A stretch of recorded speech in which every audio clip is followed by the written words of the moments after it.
Hello guys, welcome back to our channel. Episode ആരംഭിക്കുമ്പോൾ കാണിക്കുന്നത് സച്ചിയെയും അർച്ചനയും അവന്തികയുമാണ്. അങ്ങനെ അവരെല്ലാവരും മല കയറാനായി എത്തിയിരിക്കുകയാണ്.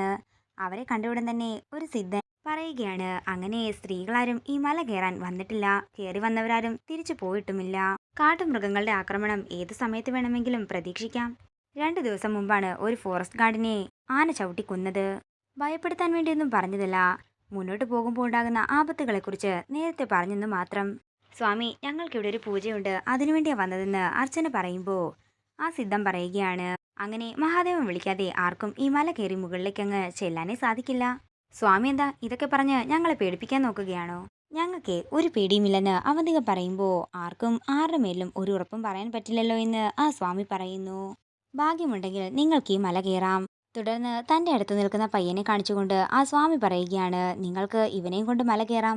ഇവന് ഈ കാട്ടിലെ എല്ലാ വഴികളും മനപ്പാടമാണ്. മോനെ, നീയും കൂടി ഇവരുടെ കൂടെ ചെല്ലാനായി സ്വാമി പറയുമ്പോൾ ആ പയ്യൻ സമ്മതിക്കുകയാണ്. ആഗ്രഹിച്ചു വന്ന കാര്യങ്ങളെല്ലാം നടക്കും. ഭക്തിയോടെ തന്നെ മല കയറിക്കൊള്ളാൻ ആ സ്വാമി പറയുന്നു. അങ്ങനെ അർച്ചനയും സച്ചിയും അവന്തികയും ആ പയ്യനും കൂടി മല കയറാൻ ആരംഭിച്ചിരിക്കുകയാണ്. അതേസമയം തന്നെ മൂർത്തിയും കുറച്ച് ഗുണ്ടകളും കൂടി അങ്ങോട്ടേക്ക് വരികയും അവര് മറ്റൊരു വഴിയിലൂടെ പോവുകയും ചെയ്യുന്നു. ഇത് കാണുന്ന സ്വാമി മനസ്സിൽ പറയുകയാണ്, അവര് നേരായ വഴിയല്ലല്ലോ പോകുന്നത്, ഇതിലെന്തോ പ്രശ്നമുണ്ടെന്ന് തന്നെയാ തോന്നുന്നത്. പിന്നീട് കാണിക്കുന്നത് ക്ഷേത്രമാണ്. പ്രസിഡന്റും തിരുമേനിയും കൂടി വർത്താനം പറഞ്ഞുകൊണ്ട് പുറത്തു നിൽക്കുമ്പോഴാണ് മലയുടെ താഴെയുള്ളൊരു പൂക്കാരൻ പ്രസിഡന്റിനെ വിളിക്കുകയും തുടർന്ന് 2 സ്ത്രീകൾ മല കയറാൻ എത്തിയിട്ടുണ്ടെന്ന വിവരം പറയുകയും ചെയ്യുന്നത്. അവരെ എങ്ങനെയും തടയണമെന്ന് പ്രസിഡന്റ് പറയുമ്പോൾ ദൈവനിശ്ചയമാണെങ്കിൽ അവരിങ്ങോട്ടേക്ക് എത്തുക തന്നെ ചെയ്യുമെന്നും ബാക്കിയെല്ലാം ദൈവത്തിന്റെ കയ്യിലാണ്. തിരുമേനി പറയുമ്പോൾ പ്രസിഡന്റ് പറയുകയാണ്, എന്താ തിരുമേനി, കഴിഞ്ഞ ദിവസം നടന്നത് തിരുമേനിക്ക് ഓർമ്മയില്ലേ? ആ ഫോറസ്റ്റ് ഗാർഡിനെ ആനക്കൂട്ടമൊക്കെ കൂടി വന്നല്ലേ കൊന്നത്. ആനക്കൂട്ടങ്ങള് ഇളകി നിൽക്കുന്ന സമയത്ത് ആർക്ക് എന്ത് വരുമെന്നൊന്നും ഒരിക്കലും പറയാൻ സാധിക്കില്ല. എന്താണെങ്കിലും വരുന്ന പോലെ വരട്ടെ, ബാക്കിയെല്ലാം ഈശ്വരന്റെ കയ്യിലെന്ന് പറഞ്ഞ് തിരുമേനി അവിടെ നിന്ന് പോകുന്നു. പിന്നീട് കാണിക്കുന്നത് നെല്ലിശ്ശേരിയാണ്. പൂജാമുറിയുടെ മുന്നിൽ നിന്നും പ്രാർത്ഥിക്കുന്ന സേതുവിനെയാണ് കാണിക്കുന്നത്. അതേസമയം സ്നേഹ താഴേക്ക് വരുമ്പോൾ സേതു പറയുകയാണ്, മോളെ, ഞാൻ ഇനി മുതൽ പ്രാർത്ഥനയിലായിരിക്കും, അവര് വരുന്നത് വരെ. പിന്നെ എനിക്കിന്ന് ഒരിക്കലാണ്. അച്ഛൻ എന്താ ഈ പറയുന്നത്? അച്ഛന് ഗുളികയൊക്കെ കഴിക്കാനുള്ളതല്ലേ എന്ന് സ്നേഹ ചോദിക്കുമ്പോൾ എൻ്റെ മക്കൾക്ക് 2 പേർക്ക് വേണ്ടിയും ഈ 2 ദിവസവും ഞാൻ ഈ പൂജാമുറിയുടെ മുന്നിൽ തന്നെ ഇരുന്ന് പ്രാർത്ഥനയിലായിരിക്കും. പിന്നെ എനിക്ക് കഴിക്കാനുള്ള മരുന്നെല്ലാം പ്രത്യേകം പൊതികളിലാക്കിയാണ് അവന്തിക വെച്ചിരിക്കുന്നത്. ഞാൻ അതെല്ലാം എടുത്ത് കഴിച്ചോളാമെന്ന് സേതു പറയുമ്പോൾ ഏട്ടത്തിക്കറിയാം അച്ഛൻ ഗുളിക കഴിക്കില്ലെന്ന്, അതുകൊണ്ടാണ് അങ്ങനെയൊക്കെ വെച്ചിട്ട് പോയതെന്ന് സ്നേഹ പറയുകയാണ്. പിന്നെ അവന്തിക ഏട്ടത്തി പോയത് അതെന്താണെങ്കിലും അർച്ചനേട്ടത്തിക്കിട്ട് പാര വെക്കാൻ തന്നെ ആയിരിക്കും.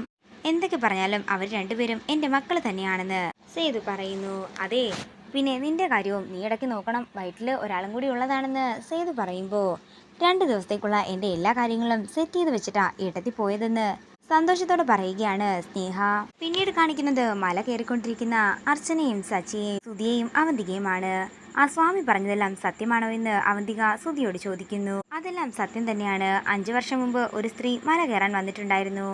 കാട്ടുകൊള്ളക്കാര് അവരെ തട്ടിക്കൊണ്ടുപോയെന്നാ പറയുന്നത്. പിന്നെ ആരും അവരിവിടെ കണ്ടിട്ടില്ല. ഞാൻ പറയുന്നത് കേട്ടിട്ട് നിങ്ങളാരും പേടിക്കണ്ട, മഹാദേവൻ കൂടെയുണ്ടെങ്കിൽ ആർക്കും ഒന്നും സംഭവിക്കില്ല. പിന്നീട് കാണിക്കുന്നത് പാണ്ഡ്യനും സംഘവും മലമുകളിൽ നിൽക്കുന്നതാണ്. അതേസമയം മൂർത്തി പാണ്ഡ്യനെ വിളിക്കുകയും അർച്ചനയുടെ സംഘത്തിന്റെ ഫോട്ടോ ഞാൻ നിന്റെ ഫോണിലേക്ക് അയച്ചിട്ടുണ്ടെന്ന് പറയുകയും ചെയ്യുന്നു. അതില് ബ്ലാക്ക് സാരി ഉടുത്തത് അവന്തിക മേഡമാണ്, അവരാണ് നമുക്ക് കൊട്ടേഷൻ തന്നതെന്നും മൂർത്തി പറയുമ്പോൾ ആളെ കാണാൻ കൊള്ളാമെന്ന് പറഞ്ഞുകൊണ്ട് പാണ്ഡ്യൻ കോൾ കട്ട് ചെയ്യുകയാണ്. പിന്നീട് കാണിക്കുന്നത് അർച്ചനയും സംഘവും മല കയറുന്നതാണ്. അതേസമയം പാണ്ഡ്യനും ബാക്കിയുള്ള ഗുണ്ടകളും കൂടി അവർക്ക് പിന്നാലെ തന്നെ പോവുകയാണ്. ഇതോടുകൂടി ഇന്നത്തെ എപ്പിസോഡ് ഇവിടെ തീരുകയാണ്. വീഡിയോ ഇഷ്ടമായെങ്കിൽ മറക്കാതെ ലൈക്ക് ചെയ്യുക, ഷെയർ ചെയ്യുക, കമന്റ് ചെയ്യുക. കൂടുതൽ സീരിയൽ അപ്ഡേറ്റ്സിനായി മറക്കാതെ സബ്സ്ക്രൈബ് ചെയ്യുക.